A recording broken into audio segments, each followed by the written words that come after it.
Peaky blinders वाला Cillian Murphy इतना बढ़िया एक्ट कैसे करता है, ये नोरा फतेही इतना ठुमक ठुमक के बिना थके डांस कैसे करती है, ये Arijit Singh back to back इतने सोलफुल गाने कहाँ से लेके आता है भाई, और ये मोदी जी 4 घंटे में पूरा इंडिया कैसे चला रहे हैं। और हम जेंजीज को देख लो, 1 घंटा एडिटिंग करे थक जाएंगे, 1 घंटा पढ़ाई करे थक जाएंगे, डांस करे थक जाएंगे, कंटेंट बनाए थक जाएंगे, पोएम लिखे थक जाएंगे, हॉबी परस्यू करे थक जाएंगे, हर चीज़ में थकान हो जाती है। तो मेन राज क्या है? Hello guys, this is Devyani and आज मैं आप लोगों को बताऊंगी कि क्या सीक्रेट है कि ये जो इतनी प्रोमिनेंट पर्सनालिटीज़ है सारी की सारी, ये कैसे चल रहे हैं, मतलब इनके पीछे क्या राज है कि ये इतना बैक टू बैक क्रिएटिवली अपना परफॉर्मेंस देते हैं और उसके बाद ये इनको थकान भी नहीं होती है ना। इनको थकान नहीं होती तभी तो नोरा फतेही के बार बार बढ़िया बढ़िया गाने आते हैं और अरिजीत सिंह के भी बार बार बढ़िया बढ़िया लिरिक, सोलफुल, मतलब सब कुछ फील करा देते हैं वो गाने, ऐसे होते हैं, है ना। तो ऐसा क्या है कि मतलब कि इन लोगों के पास कुछ है और हमारे पास नहीं है ना। क्योंकि मैं भी ये चीज़ देख रही हूँ कि अभी जैसे मैंने अपनी कंटेंट क्रिएशन जर्नी शुरू करी है, तो ऐसे होता है कि अपना 1 घंटा अगर मैं डांस करूँ या अगर मैं कंटेंट बनाऊँ तो मैं थक जा रही हूँ, है ना।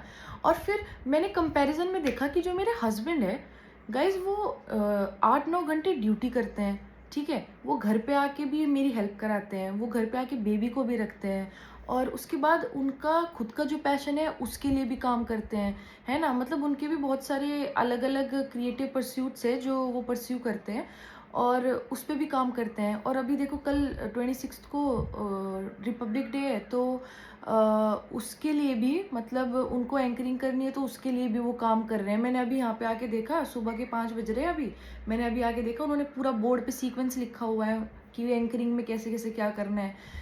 तो मैं ये सोचती थी यार, इस बंदे के पास भी 24 घंटे, मेरे पास भी 24 घंटे है ना। तो ऐसा कैसे होता है कि ये अपने 24 घंटे में इतनी सारी चीज़ें अपना मैनेज कर लेते हैं और उसके बाद थकान भी नहीं होती इन्हें, है ना। हमेशा आप देखो मेरे हस्बैंड को हमेशा चेयरफुल रहेंगे, हमेशा उनके फेस पे स्माइल रहती है बढ़िया वाली, और कोई नहीं कह सकता कि ये बंदा 8-9 घंटे की ड्यूटी करके आया और सिर्फ 5-6 घंटे सोते हैं वो, ठीक है। तो मैंने भी एक दिन ये चीज़ सोची, तो फिर उन्होंने मुझे थोड़ी सी ना बातें बताई, उससे ना मेरे दिमाग में भी वो चीज़ आई कि एक्चुअल में शायद यही रीज़न है कि जितने भी बड़े बड़े सेलिब्रिटीज़ हैं ना, ये अपने जो क्रिएटिविटी है उसको इतने अच्छे से मेंटेन कर पाते हैं, एक्सप्रेस कर पाते हैं बार बार बार बार, है ना। और आप वैसे भी किसी कंटेंट क्रिएटर को ही देख लो अच्छे से, वो भी ऐसे ही करता है कि वो हर दिन आता है, कंटेंट बनाता है। हाँ, तो मैं बात कह रही थी कि ये जो सारा का सारा मामला है ना, ये गाइज ये मामला है एनर्जी का। हाँ, 1 सेकंड दूंगी मैं आपको ये एहसास करने के लिए कि अपने अंदर जाके ये फील करो, ये वर्ड, ये सब कुछ एनर्जी पे बेस्ड है।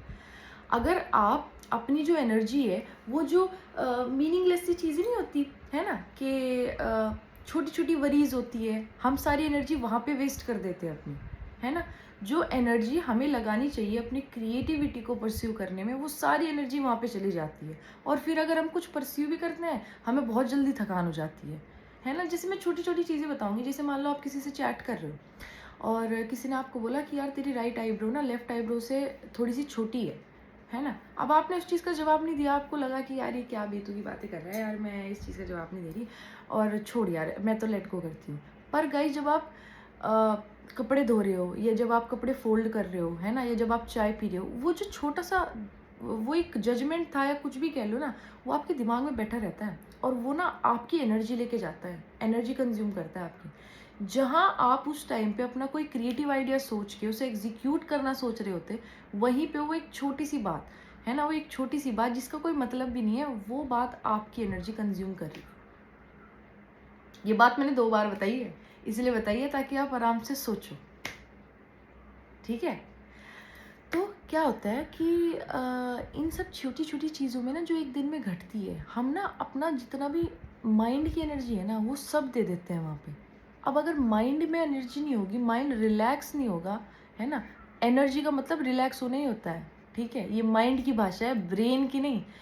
अच्छा, मैं आपको एक चीज़ बताती हूँ, ये माइंड है, ये ब्रेन है। ब्रेन से निकलती है ब्रिलियंस, माइंड से निकलती है इंटेलिजेंस। हमें इंटेलिजेंस पे काम करना है ये जितने भी बढ़िया बढ़िया गाने बनते हैं, बढ़िया बढ़िया डांस बनते हैं ना, ये सब ब्रेन से नहीं बनते। ये क्रिएटिविटी आती है माइंड की इंटेलिजेंस से। ब्रेन आपको बनाता है ब्रिलियंट, कि जैसे कि कोई बच्चा बहुत ज़्यादा इंटेलिजेंट है पढ़ाई में, है ना, वो बहुत ओबीडियंट है कि हाँ टीचर ने जैसे बोला वो उसको वैसे ही पढ़ता है, उतने ही उसके बढ़िया नंबर आते हैं, फर्स्ट आता है एकदम क्लास में, है ना, मतलब बिल्कुल उसको जैसा बताया जा रहा है उसने बिल्कुल वैसा ही एकदम इमिटेट करके और वैसे ही अपने नंबर लेके आ गया, है ना, उसको बोलते हैं ब्रिलियंस। कि उसने अपने ब्रेन को इस तरीके से ट्रेन कर लिया कि वो जितनी भी वर्ल्ड की परस्यूट है ना, मतलब जो भी प्रैक्टिकलिटी और बहुत फोकस और ये सब चीज़ें चाहिए होती है, तो वो उसमें अपना एस कर सकता है पूरा अच्छे से।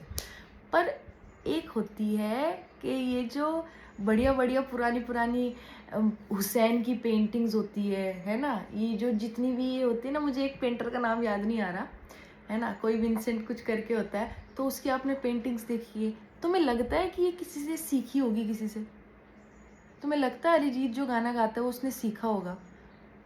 इनिशियली उसको आया होगा कि उसने, उसके माँ बाप ने उसको सिखाया होगा कि चल भाई तू गाना गा ले, है ना, चल भाई तुझे थोड़ा सिंगिंग में तेरा हमें लगता है इंक्लिनेशन, तू चल गाना गा ले, है ना। बट तुम्हें लगता है कि उसने वो सीख सीख के ही गाता है यार गाना? नहीं ना, वो अपनी क्रिएटिविटी में टैप इन करता है। क्यों? क्योंकि उसके पास वो इंटेलिजेंस है।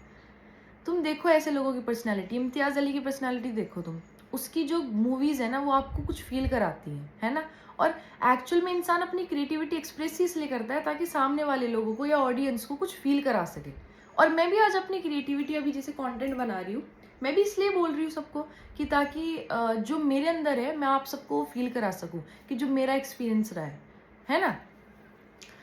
तो ये जो चीज़ें होती है कि भाई कि अपने आप को ही मिरर में देख के आप थोड़ा सा क्रिटिसाइज़ कर रहे हो कि मैं मोटी तो नहीं लग रही। चलो मैं आपको एक एग्जांपल देती हूँ।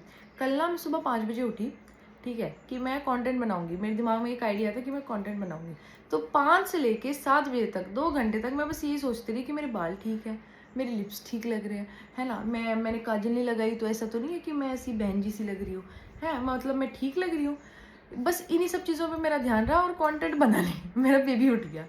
आज मैंने सुबह अभी, मेरे हस्बैंड ड्यूटी गए 6:30 बजे और मैं अभी एकदम अपना कैमरा उठाया, अपने जैसी भी मैं कहा अपना आज तो वीडियो बनाती हूँ, है ना। तो ये चीज़ होती है कि हम लोग ना अपनी एनर्जी वहाँ पे दे देते हैं जहाँ पे ज़रूरत होती नहीं, और फिर उसके बाद जब हमें एक्चुअल में अपनी एनर्जी को यूज़ करना होता है हम कर नहीं पाते। क्योंकि एनर्जी का एक लॉ है, वो लॉ ये है कि आपकी एनर्जी अगर आप सर्कुलर मोशन में यूज़ कर रहे हो ना, मतलब कि आप जो भी एक्सप्रेस कर रहे हो उससे ही आपको एनर्जी मिल रही है, तो आपकी एनर्जी कभी भी वेस्ट नहीं होगी। इसी चीज़ से आप ये पता लगा सकते हो कि आपका इंटरेस्ट कहाँ लाया करता है। किसी का इंटरेस्ट हो सकता है ड्राइंग में लाया करता है, वो ड्राइंग करे उसको टाइम का ही ना पता हो, उसको पानी पीना भी याद ना रहे, उसको कुछ भी याद ना रहे। मेरे साथ ये चीज़ होती है कि जब मैं थोड़ा डांस में अपने आप को इन्वॉल्व करती हूँ, है ना, मैं सब कुछ भूल जाती हूँ। मुझे बस ये रहता है कि मुझे ये डांस है, मुझे इस डांस पे ठुमकना है, अपना स्टेप्स बनाने हैं या थोड़ा देख के भी करना है। मुझे बस वो जो सेटिस्फैक्शन है ना डांस की कंटेंट बनाने की, है ना, कि बस मैंने बना लिया और मैंने डाल दिया और मैंने अपने आप को एक्सप्रेस कर दिया। व्यूज़, लाइक्स मैं देखती भी नहीं। मेरे हस्बैंड मुझे बताते हैं कि तेरी ये पिछली वाली वीडियो चल गई, तेरी ये वीडियो नहीं चली, है ना, मुझे वही बताते हैं सब कुछ। मुझे अभी भी मतलब ये है कि मुझे किसी ने उठाया नहीं यहाँ पे, मैं खुद उठ के आई हूँ और मैं खुद कंटेंट बना रही हूँ। तो ये जो एनर्जी है ना, ये है क्रिएटिविटी। इसी एनर्जी पे काम करना है, इसी एनर्जी को एनकरेज करना है अपने अंदर, है ना, कि अपने सोल से कनेक्ट करके और फिर उसको आगे परस्यू करो कि क्या चाहती है तुम्हारी सोल। ट्राई करो, सब कुछ ट्राई करो। कोई किसी के लिए स्विमिंग भी हो सकती है वो चीज़, किसी के लिए ड्राइंग भी हो सकती है वो चीज़, किसी के लिए गाने लिखना हो सकती है, किसी के लिए डांस हो सकता है, किसी के लिए पढ़ाई भी हो सकती है। गाइस, पढ़ाई भी क्रिएटिवली होती है। मैं बताती हूँ तुम्हें, ऐसा नहीं है कि देखो, एक पढ़ाई तो होती है रट्टू तोता वाली कि भाई हमने पढ़ाई करी, ठीक है, हमें टीचर ने पढ़ाया और बस हमने ऐसे ही बिना देख के समझे, उसको रोड लर्निंग कहते हैं, उसको हमने अपना एकदम याद करके और वैसे की वैसे हमने एग्जाम में प्रोड्यूस कर दिया। एक होती है क्रिएटिव लर्निंग। क्रिएटिव लर्निंग में क्या होता है कि टीचर कुछ बता रहा है, अच्छा ठीक है, तो टीचर कुछ बता रहे हैं उसको रियल लाइफ से एक तो कनेक्ट करना और उसके बाद उसमें एक्चुअल में दिमाग लगाना कि क्या पढ़ाने की कोशिश कर रहे हैं, क्रक्स क्या है इस चीज़ का, जिस्ट क्या है इस चीज़ का, है ना। उस चीज़ में माइंड लगाओगे तुम, उस चीज़ में तुम्हारी क्रिएटिविटी आएगी। और इस चीज़ के लिए मैं पार्ट 2 में एक वीडियो बनाऊंगी कि how is mind different from brain and how is brilliance different from intelligence. हाँ गाइज, ब्रिलियंस और intelligence are two different things. तुम डिक्शनरी में भी देख लेना, हमें ये लगता है कि जो बच्चा अच्छे नंबर लेके आता है वो इंटेलिजेंट होता है, एक्चुअल में नहीं। जो बच्चा ज़्यादातर ऐसा होता है 80% केसेस में, जो बच्चा बहुत टॉपर होता है या फिर जो बच्चा बहुत एक्सेल कर रहा होता है किसी प्रोफेशनल जॉब में भी, that is brilliant, brilliance, that is brilliance, not intelligence. Okay,